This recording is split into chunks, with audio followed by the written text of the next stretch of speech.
The Short Game is listener-supported on Patreon. If you'd like to support the show and join us on our Discord, head to theshortgame.net or patreon.com/theshortgame.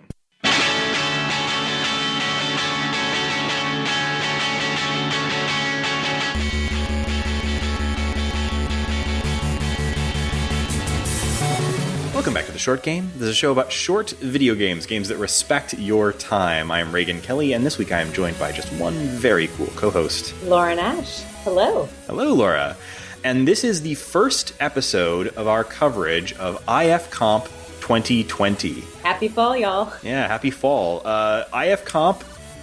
So this is just our sort of inaugural episode for coverage. If you haven't been with us through IFComps in the past, or if you're not familiar with IFComp, first of all, this episode is mostly going to serve as sort of an introduction to the comp and just a brief intro to how we're going to be covering IFComp this year. And it's going to be a little different from years past. Our format is changing for a few reasons, in ways that I'm very excited about. But I'll first say that we are down a couple folks here. Nate, I hope you're having a wonderful time taking care of your young one. Congratulations again. Yes, congrats. Yes, and Shane couldn't be here this week, so it's just me and Laura, but we're giving just a brief intro to the comp, and next week we're going to be back with our full coverage, which is going to be very exciting. But just to kick things off, Laura, for folks who haven't been with us for IFComp before, or aren't familiar with the comp, could you give a little bit of a background on it? Sure. So IFComp is a competition of interactive fiction. That's what it stands for. And it's a yearly event where people can submit a work. The only rules, it has to be free, available, and a premiere work. It can't have been published before. And once you enter into the competition, it runs for, normally about a month. Actually, this year, it's going to run until November 29th, which is very generous.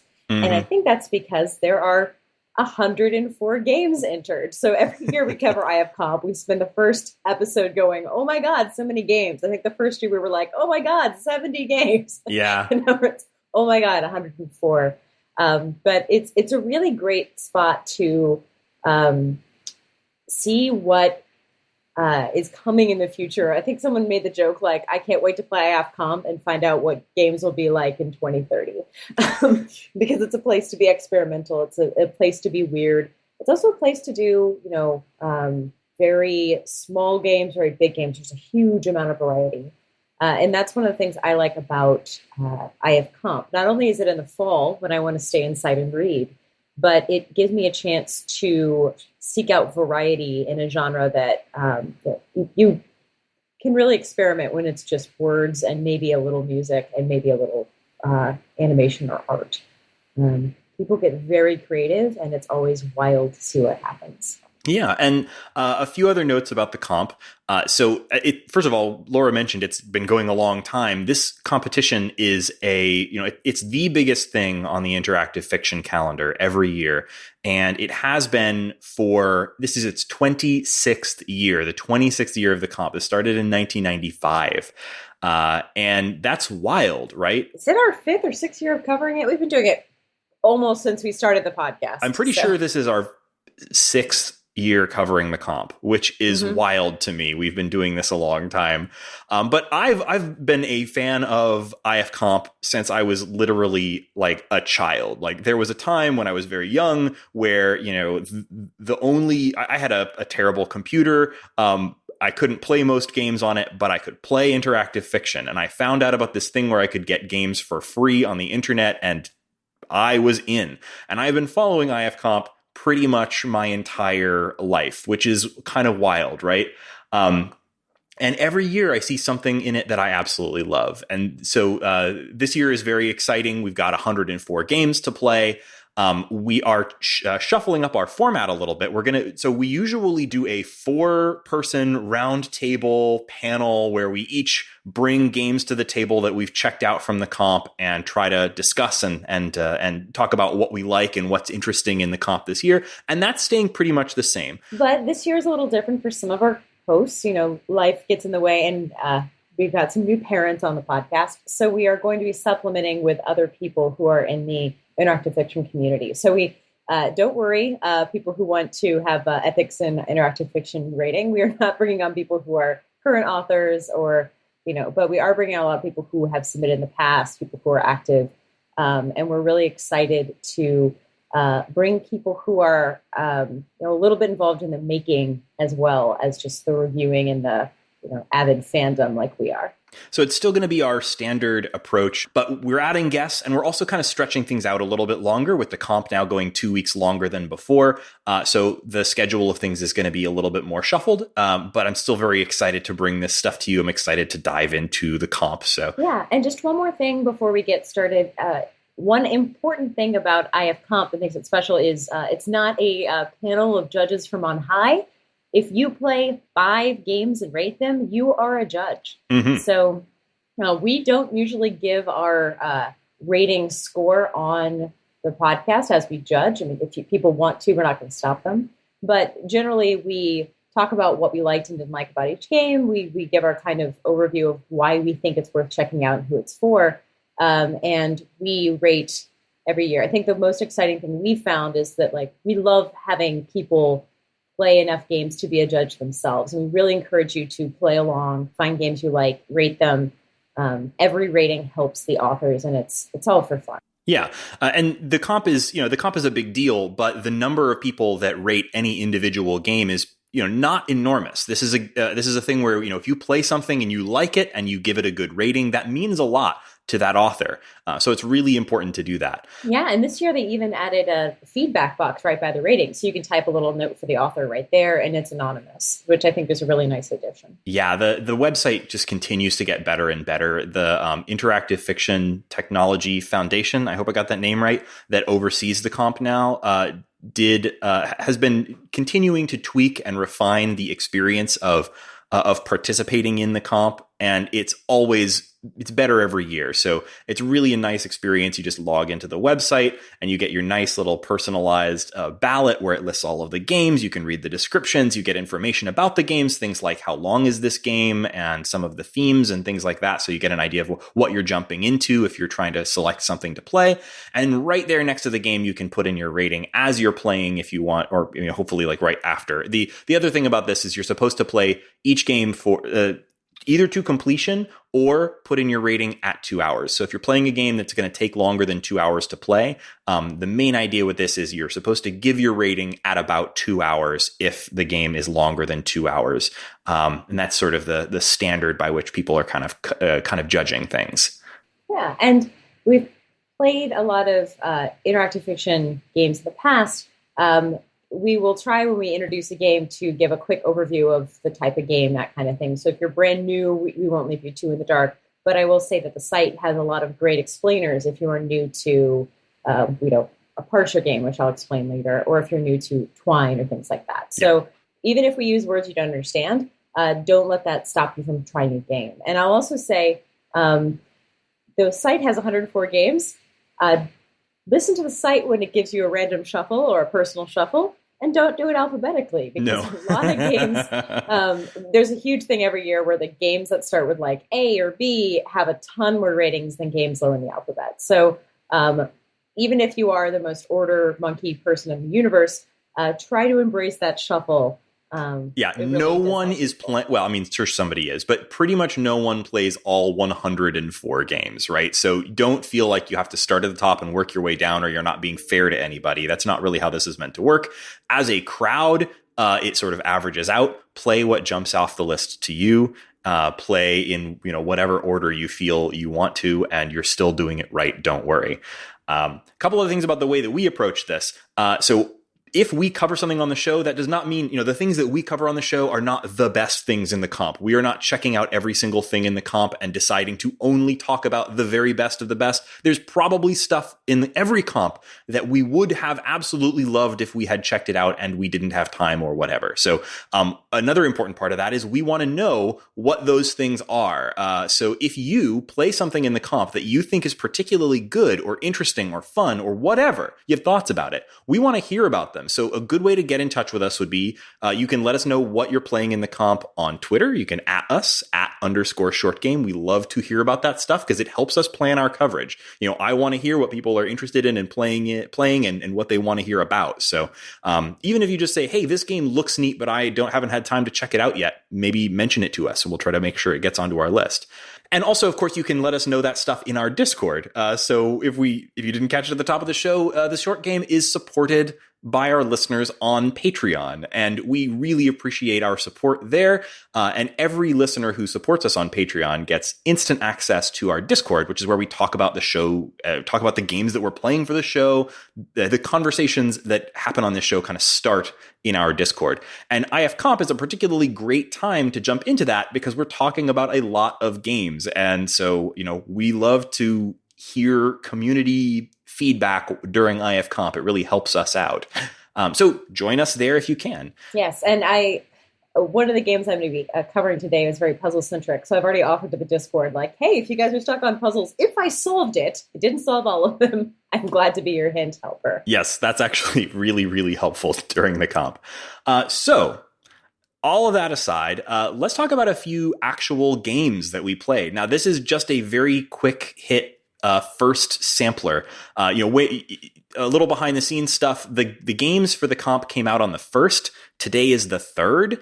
We haven't had a ton of time with the games of the comp yet, but just because of the way that the schedule of the show works out, we tend to record on Fridays or Saturdays. Show comes out on Mondays. We just didn't have very much time with these games yet. So we are just going to talk about the first handful of things that we've had time to take a look at.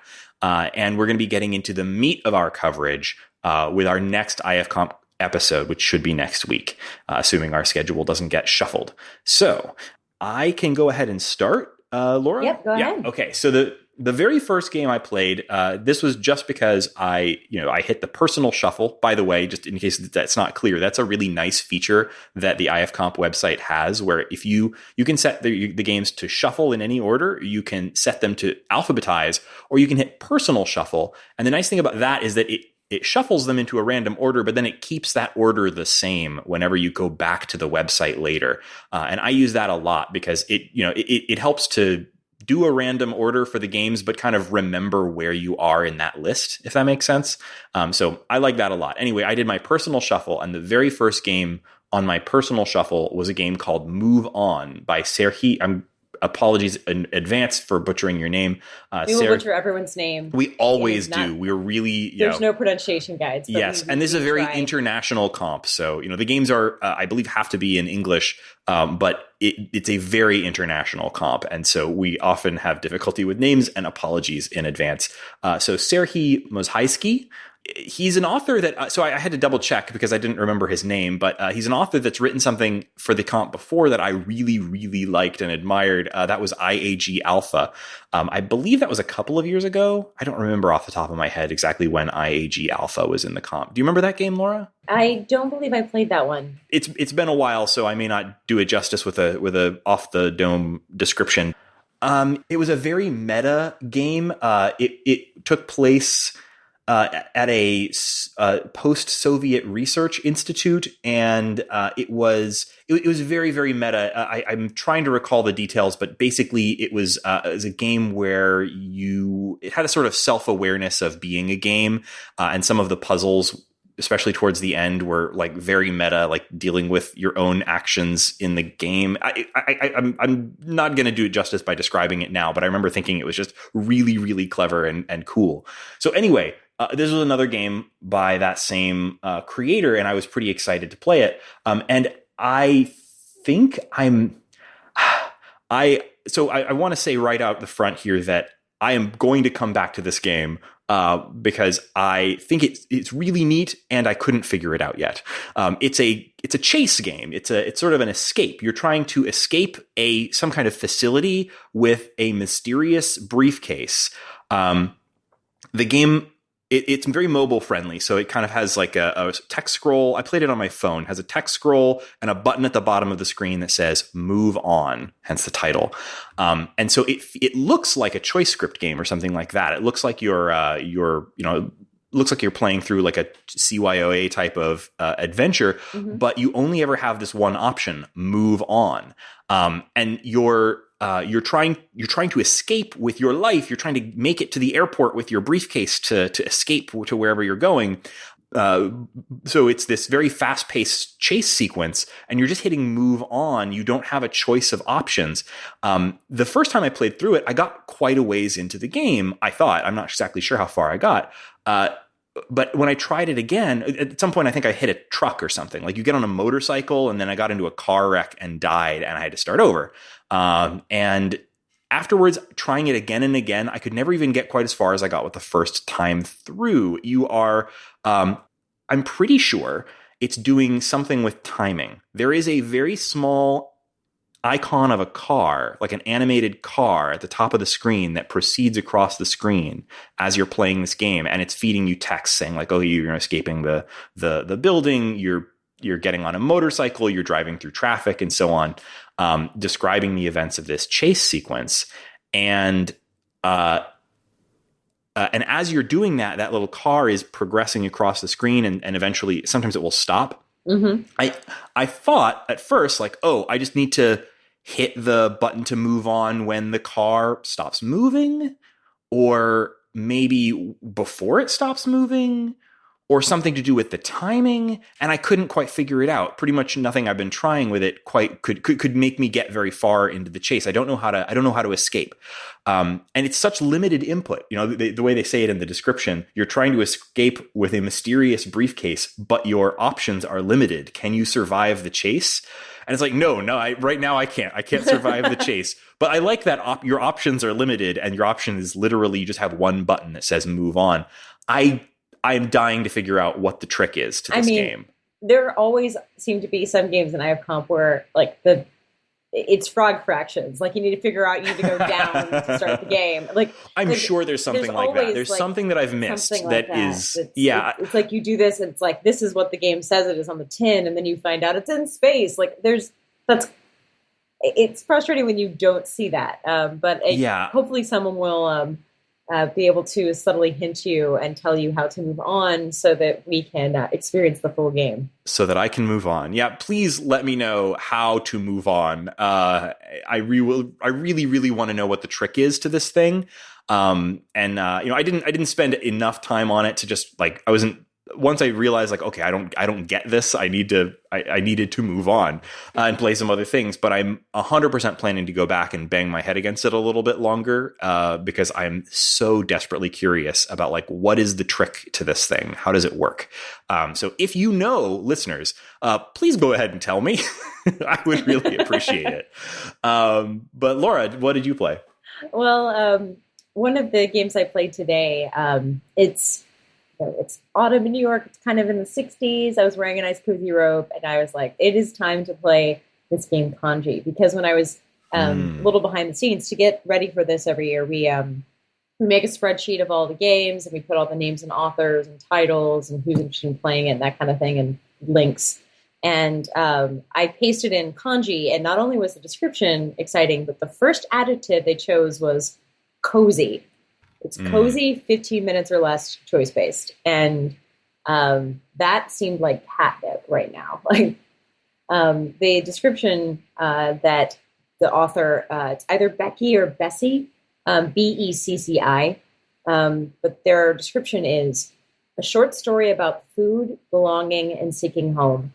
Text your friend, call your mom, and search for Congee on this rainy night. It should be mum, actually. It's set in the UK. This game is really atmospheric. So the first thing that happens when you load it is it's clearly done in twine. I see the kind of big curved arrows of twine, so I know what it's built in. But there's a beautiful there's music and there's a rain soundtrack to it. You open this black browser. The first thing you get is the definition of what Congee is with a picture. So there's this bowl of, hot, porridge. And it says, it describes what this dish is in Chinese cooking. And it specifically says that it's a meal often served on its own, especially for those who are feeling unwell. Start. So Going in, you've got this rain going, music, really sparse look, but also a picture. And the whole game is that you are having kind of a bad night. You don't feel well. You can kind of choose what you are sick with, like if it's a fever, if you're just like got lethargy, or if you think you're dying. Like you can choose how sick you feel kind of in the game.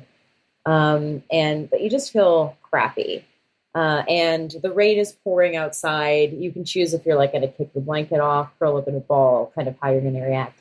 And you start seeing these kind of some sketch animations of like, the window with rain animating behind it. It's not distracting. It's not like a visual novel. It's just kind of accompanying the text side by side. This is one of the games that I think is best done on a desktop or tablet because of that. Because I think if you're doing this on mobile, you're going to miss some of the extras that they've added. But you are sick and you call your mom, and then you remember your mom's in Hong Kong and there's a big time difference and you miss the call. And you text your friend and it actually turns into text bubbles going back and forth. And it's there. Some of the options are really funny. Like you type, your first thing is, you can choose between typing, "I'm not being melodramatic, but I think death is near," or "the body is but a weak vessel," or "I need a very distracting Netflix recommendation." So like, it's not like, for a cozy kind of homesick, not feeling well, it's definitely knows like you've got a sense of humor.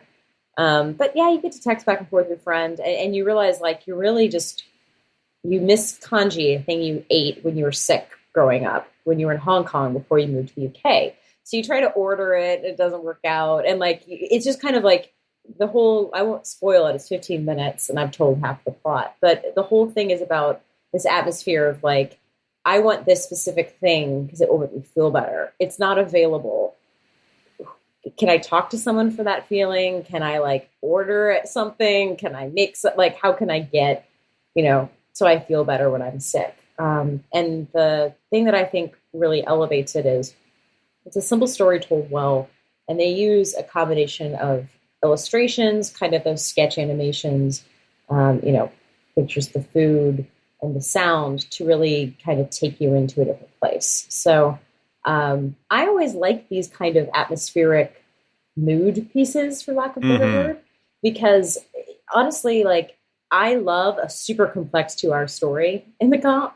But these 15-minute pieces really feel like, it's like a perfect little short story. Someone's done something very well, very small, and honestly cozy. Like it's fun to have a cozy piece that isn't just like, feels like a meditation video. Like she's homesick. Like it actually is a bad feeling that they're dealing with, but you do feel in very safe hands as you play this game. And it's under 15 minutes. I think it's more like 10. So my only little tiny picky thing is at the end of the game, I wish that it said the end instead of reset, because I wanted to just kind of sit and listen to the music for a while it wrapped up. But really, it's one of the kinds of games that I always love discovering. Usually they're involving like witches or ritual sacrifice, but this year it involves congee and feeling sick at home. So it's just what I wanted today. That's awesome. I really like those sorts of tone pieces in the comp too. And that's also just something that you don't see in other types of games. Interactive fiction really kind of does that like no other. So that's awesome. Yeah. And the sketches are really quite adorable and add a lot to it. Like, she'll mention that she liked snack food, and then there's like a little sketch of like, little dumplings or mochi and like those little the candies you get in Asian supermarkets with like the mascots on the label and that kind of stuff. So it's really cute. It would have been really easy to make this really depressing or to make this really saccharine, and it has just a nice tone. Yeah. So the next game that I played, I was not going in order of my personal shuffle. I was just looking for something to fit my mood. And what I ended up picking was a game called Trusting My Mortal Enemy. What a disaster. What a mood. I know. A title that has no less than 3 punctuation marks in it.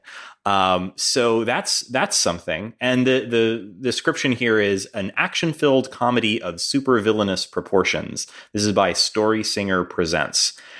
So I picked this partly just because of the title. I thought it was a cute sounding title. It also sounds, I mean, like it's a very sort of like anime light novel kind of title, right? Like, so yep.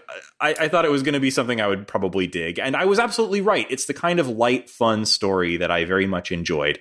It's also a longer thing so it's not 2 hours or anything, but I think it did take me about an hour and a half to play. It's over an hour long, which is a little long for a kind of choice-based thing like this, but I thought it was a really well done story. Just to give you a little bit of a setup, it's a game about two main characters. There is a hero who's sort of the hero, very, very stereotypical hero of the city. She's this superhero who can blast things with energy beams from her eyes and hands and things like that, called Lightbringer. And her arch villain is called Promethea. Or excuse me, did I get that right? Prometheum, who is a villain who creates chimera and other sort of science monsters, that kind of thing. And it begins with a battle between these two.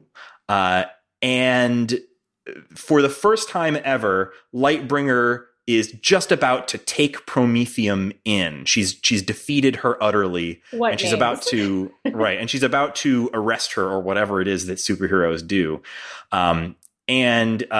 Then she realizes that she doesn't want to leave town yet. She's part of some kind of, this is Lightbringer, she's part of some kind of hero agency. And if she wins, if she takes down the villain, she has to leave town. And she doesn't want to do that for reasons that become clear a little later in the story. So I won't spoil them here, but she doesn't want to leave town yet for personal reasons. And so she sort of whispers to the villain, like, I'll let you go, but because I don't want to leave town yet, but we have to meet tomorrow over coffee and plan our next fights. Wonderful. And so the whole rest of the story is a sort of a cycle of these two women. And by the way, they're unusual for a superhero story. Both are women. Lightbringer is an older woman than you would expect for a superhero story. A significant thing that comes up in the story is that she's getting hot flashes because she's going through menopause. Not something that you see in a lot of superhero stories. Prometheum is a younger woman, but they have a certain connection because they continue to meet over coffee and talk about why they do what they do, plan out their next week's big fight, and then sort of play it for the cameras. Prometheum gets to live another day, not get arrested, and Lightbringer gets to stick around in town and not have to move on with the demands of her job.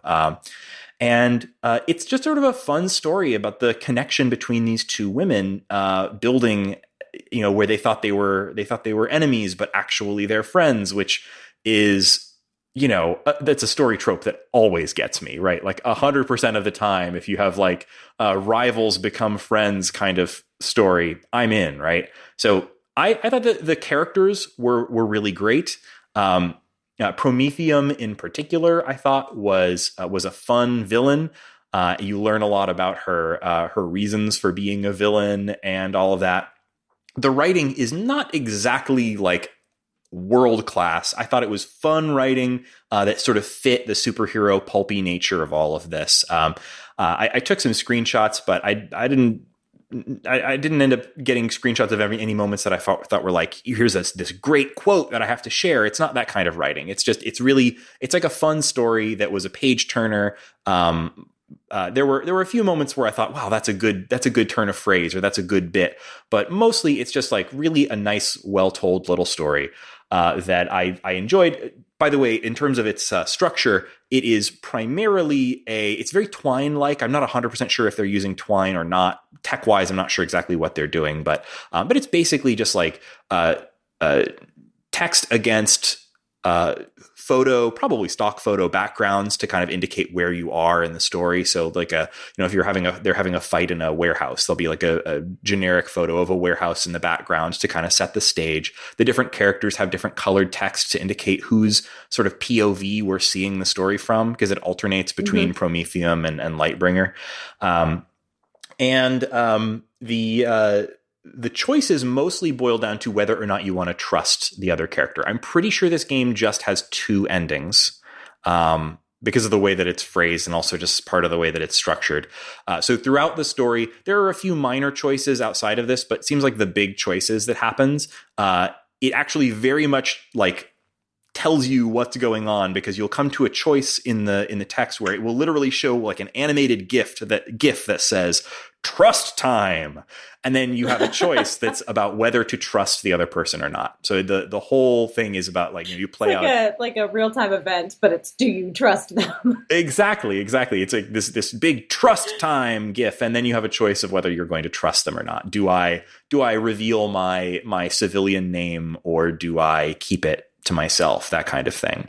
I don't know. I played it through, like you do, trusting all the way, which was because that seemed like the way to go in this story. But I think there is a bad ending if you don't trust each other, and a good ending if you do, I think is pretty much the way it works out. So structurally, like nothing, astonishing here, but I had a lot of fun going through it, and I'd recommend checking it out if the story sounds like it appeals to you. That does sound like for the right mood, that sounds like a perfect game for it. Absolutely. Oh, I'll also say I played it on iPad. It was perfectly fine on mobile. I would definitely recommend checking it out there, or on a computer, whatever you're playing on. Laura, what's next for you?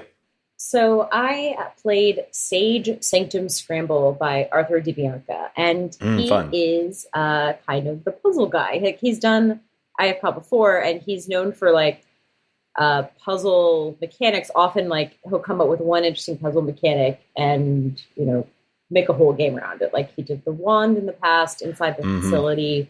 More than I can't remember, but usually his whole deal is like he plays parser games, which is ones where you type in words to move forward, for lack of a better word. And they usually are like transformation games, or like, it's you're an archaeologist and you're moving statues around, like really complex puzzles for interactive fiction. So I knew that this was going to be the game that I played, and maybe no one else did. These are always the Laura games. I very much respect Arthur DiBianca's work, but every time I've ever tried to play one, I've been completely stymied by the puzzles.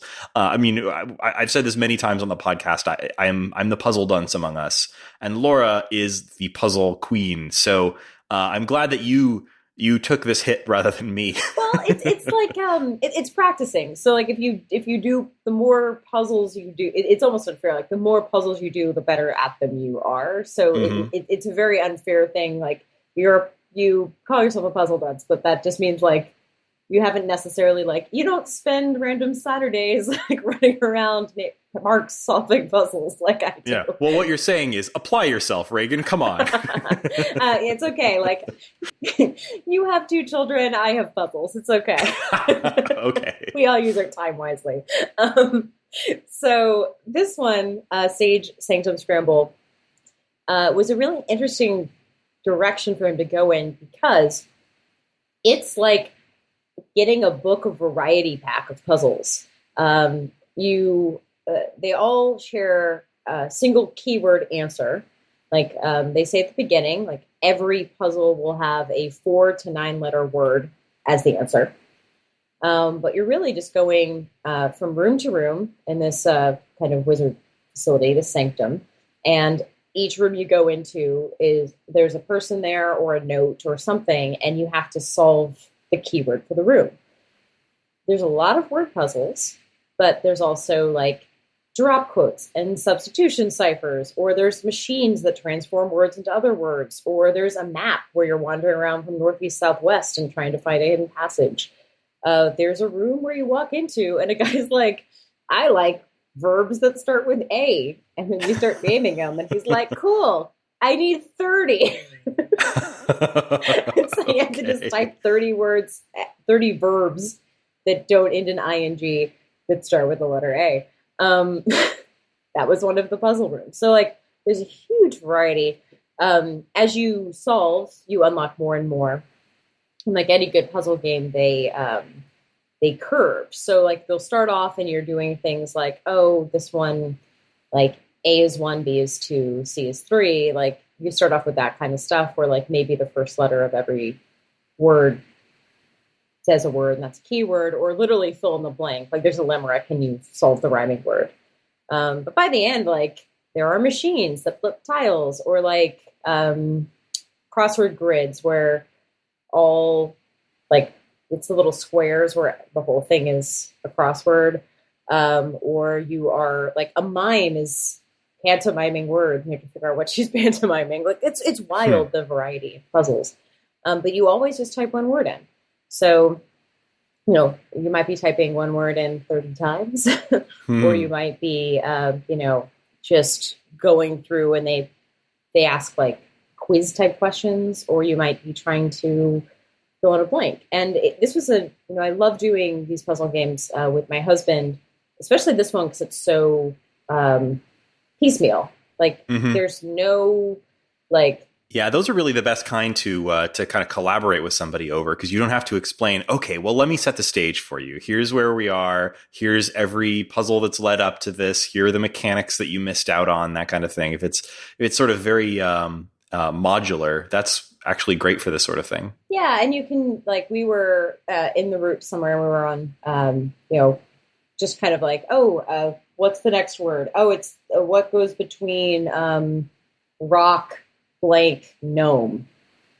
Like, what's a word share between them? Or like, you know, walk for 2 blocks, garden. Okay. Like that kind of stuff. And also towards the end, like they do get quite difficult. So you end up with 60 puzzles total. I solved 50. And I think that, you know, there's a couple, like, if you know the answer to 46, you want to like hint me. That's one thing I will say. The walkthrough is really just like coded, like Rock 13 things. You paste into decoder and it'll just tell you what the keyword is. I wish there was a better hint system. I understand why there's not, because every single room is so different that you'd have to have like an almost hint system for each room. Yeah. But I do hope that if this game like has legs after that hint gets added, just because often you would get the mechanic of like, you know, there was a room where the trick was there was a sentence, and the first word you would add a single letter to get the second word. So, you know, the first blank might be lover and the second blank would be clover. You know, then you'd have to find a word that matches both.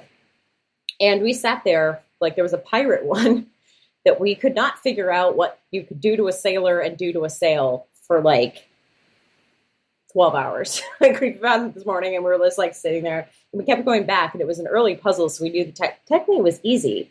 We just couldn't think of that word and we're blocked from moving forward. Luckily, there is no reason to have to do all the puzzles to beat it. The way this works is after you solve 10, you can go to the boss fight. But the more puzzles you solve, the more likely you are to beat the boss fight, and the less damage she gets to do.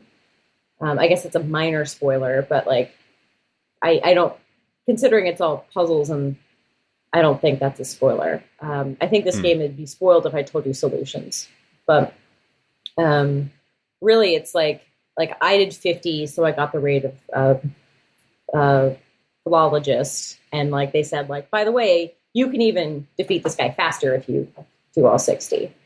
There also seems to be some hidden content. If I had to guess, like every time you walk in the room, like there's like bands of like, there's green robes and green envelopes, and then there's blue, and then there's pink, and then there's purple. And I noticed the colors kept changing, but I didn't do anything with it. And, you know, in a puzzle game, nothing is, like, even flavor text means something. So I'm sure if I figure out what those colors are cluing, that there's like some little meta extra thing in it. But that does sound like the sort of thing that Arthur DiBianca would do. Yeah, but you already know if you're going to play this game or not. I think that it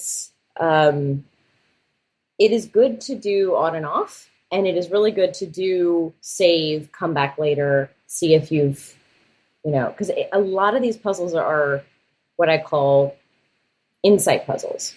And there's plenty you can grind through, plenty you can solve with math or with words or with better vocabulary. But there are some that are just like, oh, I need to, if I stare at this long enough, oh, the word, like those words sound like numbers, cool. Or like those words sound like letters. Like you're going to get it or you're not. And staring at it longer won't get it. So I think really coming back and forth, like that's why I wanted to play this at the beginning of the comp so that I could be able to return if I wanted to do a puzzle or two for like 5 minutes. I can just look at the ones I haven't solved. Did I have a bolt from the blue of how to fix it and move forward with my life? So I do think this is it's a really fun puzzle, extremely light on plot, but very ingenious in the amount of variety. And if it's something I actually thought my sister doesn't do interactive fiction, but she likes puzzle books and she loves like crosswords and sudoku. So I was like, this might be a puzzle for her. She might not be into like a counterfeit monkey where it's like a really elaborate story, but this is just a bunch of puzzles. Like this is something that feels really accessible if you're a puzzle. That's awesome. Yeah, I think there's definitely a place for this sort of puzzle too. Like, when I think about interactive fiction and puzzles, I'm usually thinking about the adventure game mode of puzzles about, how do I open this door or that kind of thing. Where in this room is the hidden secret of the love letter? Right. Yeah. But like having those sort of more, I guess, abstract puzzles, it's a really fun approach too. And I'm, glad to see more of that. And, once again, Arthur DiBianca, like, if you like Arthur DiBianca's games, but if you like them, you really like them. He's a master of the hardcore puzzle. Yeah. And most of his games take one mechanic and get increasingly complex. What I really appreciate about this one is there are a ton of different mechanics. So even if you're like just a word puzzle person, I think, and you don't want to do any ones dealing with ciphers or math, you can probably still unlock all 60 puzzles, do the ones you think are fun, and beat the boss. Like, I don't think a lot of games force you to solve all of the puzzles. And especially when they're variety packs like this, you might just not have any fun on some of them. Yeah. And I think it's important to be able to skip puzzles in a game like this. Yeah, that's a good point. Well, speaking of different types of puzzles, the other game that I played was The Magpie Takes the Train, which is... So if that sounds familiar, it's because it's an authorized sequel to a game that won the comp 2 years ago, Alias the Magpie.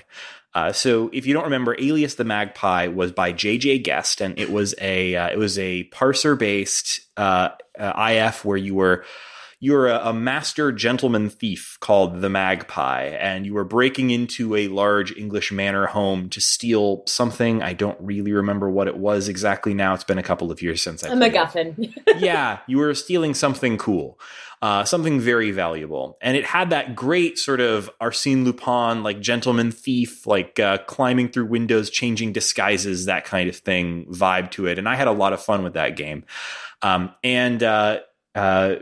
Brian Rushton, a.k.a. Mathbrush, made a sequel, an authorized sequel to that game. Now, it's a lot smaller than Alias the Magpie, which was a large game that took place over an entire manor house. But a very smart choice here.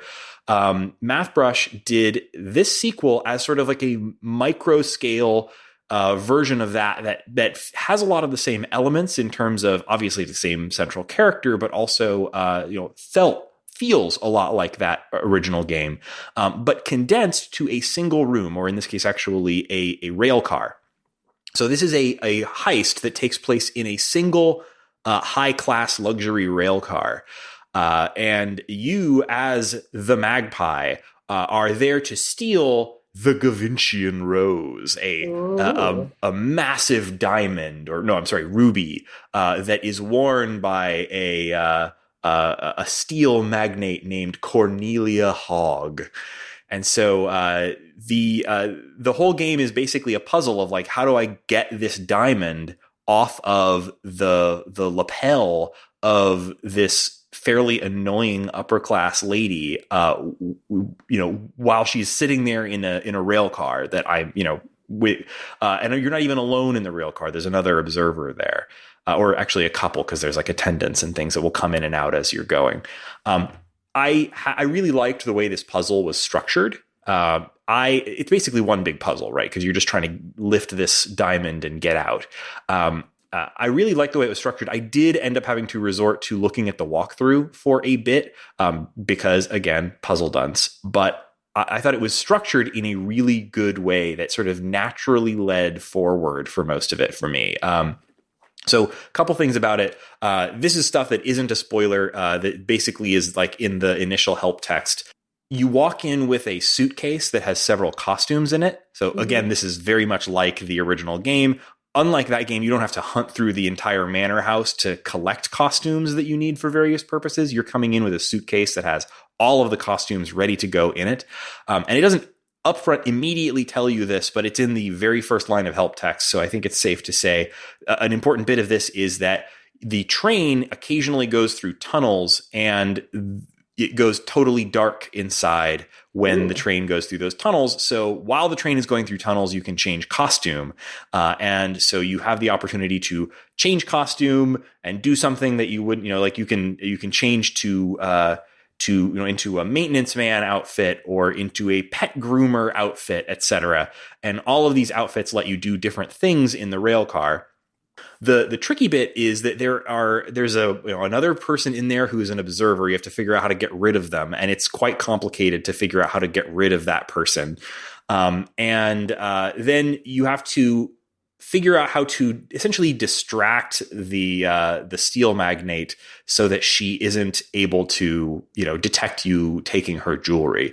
And doing that requires doing a bunch of things, because you basically have to address all of her senses. You have to do something to occupy her eyes and ears and disguise your scent and so on. So there's all sorts of little things you have to do in order to be ready to take that jewel. But it's set up in such a way that you can just say like, take the rose at any point, and it will kind of tell you like, okay, what's stopping you from taking the rose? So if you're stuck, you can just try taking the rose, and it will kind of tell you what you need to be working on. What are your barriers? And that really, really helped with the progress. So I really, really like the Magpie as a character, and I love costume changes as a puzzle mechanic. It's just always fun. I mean, it always sort of has this like ludicrous feel to it, but it's also like, it's fun to change clothes, right? So I love that mechanic as a puzzle. So if you liked Alias the Magpie, but you want something that will be a lot shorter, this it's listed as an hour on the IFComp page. I think I took just a little longer than that, but it's because I spent a long time really stuck. So I think actually if you didn't get stuck in the same way I did, it's probably less than an hour for many people. I thought this was just a really, really fun game. Another little side note about this is something that Mathbrush has done before, making authorized sequels to other people's games. And it's something that he does as a prize. So we've talked about this before, but not in this episode. IFComp has a prize pool where obviously there's like, there's an option to donate money to a prize pool that gets doled out to the winners. But it's not just about money. Anybody can donate practically anything to be a prize that gets assigned to one of the winning authors. And you can donate like, a book or a game, or I don't know what else you might be into, but you can also donate professional services. And one of the services that you can win is, and I think he's done this at least twice that I know of. Mathbrush donates his service as a game author to make a sequel or spin-off or other game based on your winning game, which is great because we get sequels to things that we've enjoyed in past comps. And I'm sure the authors of these games get, stoked to have like someone else play in their world. but like here it works particularly well because the Magpie as a character was really just begging to be expanded on, or, this is a perfect character for puzzle based. It's like watching Knives Out and being like, why are there not 50 of these with this detective? Right? Like, it's the same thing. Yeah. Yeah, so I loved the Magpie, and I was excited to play this because I liked that game, and this really lived up to that. It's a little different, but it's got a similar tone. It's a little less funny. Sorry, Brian, you're not quite as funny as JJ guessed. But it definitely had some good chuckles in it. And the puzzle was really good. So I thought it was really clever and well done. So definitely recommend, particularly if you liked Alias the Magpie. But also, you don't have to play them in any particular order. This definitely does not continue the thread. If you know what a gentleman thief is, then you're ready to play this game. So don't feel like you have to go back and play that original game first. You could play them in either order. Yeah. And as you said, these are just the games we played in 2 days. We have 2 months, luckily, moving forward. So we only have 4 games this episode, but I think they're all very different. So I'm really excited to find the surprises in this 104 games. We just have 100 left, Rick. Yeah, I know. I'm excited to hear from guests. That's going to be fun. I'm excited to hear from my other co-hosts what they're playing, and I'm very excited to hear from our listeners. So if you are out there in IFComp land playing games and you find anything you think is interesting or worth playing, let us know. I mentioned this earlier. You can find us on Twitter @_shortgame. You can go to theshortgame.net where we've got a contact form. That's a great way if you want to write us basically an email. You can join us on Discord, and you can do that by subscribing to our Patreon at even $1 a month. You get instant access to our Discord, and you can come into our IFComp channel where we're talking about games, and you can tell us all about why you think that whatever game you like best is the best game in the comp. We would love to hear about that. And I guess we have some time to do what's making us happy this week, don't we? Yes, we do. And I'm really glad because I get to recommend a YouTube video, which I never do. I'm really excited because I was a big fan of the Bon Appetit cinematic universe before everyone was declared racist for not paying people, which made me really sad because I liked watching those videos. And there was a woman named Sohla, who was in so many of the videos in the background, kind of answering people's questions and solving problems and basically being a super competent expert who didn't have her own show. She asked to be paid for being on screen and didn't get paid, so she left Bon Appetit. And that's all the prelude for now she has her own series on another YouTube channel, and it is wonderful. So nice. I'm super happy that Sohla is getting paid and that Sohla's show is super fun. The theme it's called Stump Sohla, and she really liked apparently 60s game shows, and her whole thing is being hyper competent. So she's got 2 episodes out right now. And the first one, they're like, we're going to be making mac and cheese in this episode, but let's spin the wheel and find out how you're going to make it. And it lands, this wheel has things like astronaut food and make it scary and just all kinds of weird stuff. And the first mac and cheese lands on 18th century. Oh no. It's only 11 minutes long, including the entire introduction to this thing, because she's just like, cool. I think I'm going to make spätzle with spelt because that's an ancient grain, and then I'm going to make bechamel and add a lot more cheese because people die young back in the 16th century. And she's like, and I'm going to cook it over an open fire. So she just then does that. It takes her 5 hours, but it's more of a burn on the 18th century. And the only time she kind of sucks is when the fire pit breaks because you're not supposed to make a fire in a residential fire pit. You're not supposed to be cooking food over it. So she has to improvise with a grill and some other stuff. But the second one is really, so the first one's a proof of concept. She's just hyper competent and makes mac and cheese over an open flame completely from scratch, makes pasta, does everything. Second one is 7-course tasting menu, and she spins the wheel, and it lands on convenience store. So she goes to bodega, gets all of her ingredients, and then proceeds to make a 7-course tasting menu celebrating the bodega only with ingredients she bought at the bodega. Like, oh, that's potato fun. chips and Twinkies and Cheez-Its and honey roasted peanuts. And it's astonishing how, again, if you like watching people who are good at their jobs and creative, she's just like, yeah, this is what I'm thinking for my 7-course meal. And she kind of taps stuff, and like, you're just like, oh God, like chefs are just better than us at cooking. Like, they're on another plane of existence when it comes to cooking, because they just completely radically can transform stuff. And it's insane. It's that one's more like 35 minutes. And it's like, yes, this is exactly what we hoped would happen when you left Bon Appetit. Like, you get your own show, and it is just like, look how good I am at my job. It is so entertaining. That's so awesome. That's made me super happy today. Wild. Okay. Stump Sohla. Mm-hmm. That sounds really fun. And I never really got into the those videos. I'd watch a few when people would send them to me. But right when I was getting to a point in my life where I was like, I would really like to watch some of those, they started, the controversy around them began. And I was like, oh, well, I guess I And won't. the channel's been completely quiet, as it should be. But it's really like a lot of the people on it, especially like Sohla, one of the people of color who wasn't being treated right. And it's wonderful to see her shine. It's great. Yeah, I'm excited to check that out. Thank you for the recommendation. That sounds like a lot of fun. I'm checking out something that's a bit in theme with this week, and I'm not super far into it, but it is definitely making me happy. So I thought I'd go ahead and share.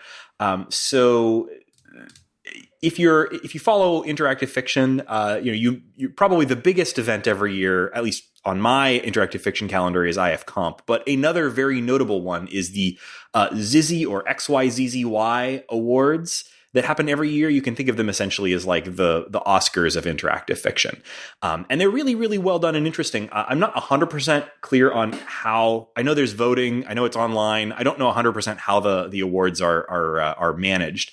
But they always do a great job of awarding some of the most interesting things in interactive fiction every year. And they have the standard sort of categories like you have in awards shows. And the game that just swept this year's awards was one that I hadn't heard about because I don't really follow choice of games very closely. And that was Crème de la Crème by Hannah Powell Smith.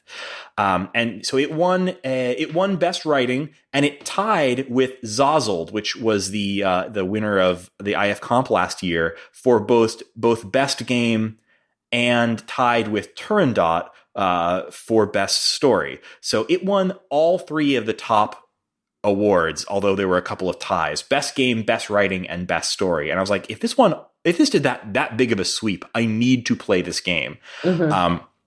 It's a choice of games, choice script thing, which means that it has the format where basically every page ends with a choice, which I really like. And it can do things like stat tracking and so on in the background. But I didn't really know anything about it. So I looked it up and I was like, wow, I can't believe I didn't know about this because it sounds extremely my thing. It's it's a sort of adventure romance kind of thing about a person. You get to choose the gender and a bunch of other things about them, from a family sort of disgraced nobles, who is going to a high class finishing school for the upper class, basically to try to redeem her family or his family. You can choose. To try to either marry well or get a good job or something like that, because your family that was very upper class has fallen into disrepute for reasons that, again, you get to choose. There's a lot of customization here, and there's a ton of fun characters that you get to meet. The boarding school seems like a really fun setting. I'm not that far into it yet, but it's just a massive game. It's 440,000 words. Which is just enormous. And it seems like it's doing a really good job with like the sorts of like stat tracking things that choice script games can sometimes do very well. So you can tap into a kind of a screen where you can see things like information about your character, kind of like a running log of things that you've set, but you also have stats for your demeanor. So like domineering versus accommodating, manipulative versus direct, progressive versus traditional. You have skills like poise, intrigue, wit, flair, and spirit, and it tracks how you're doing at all of those skills.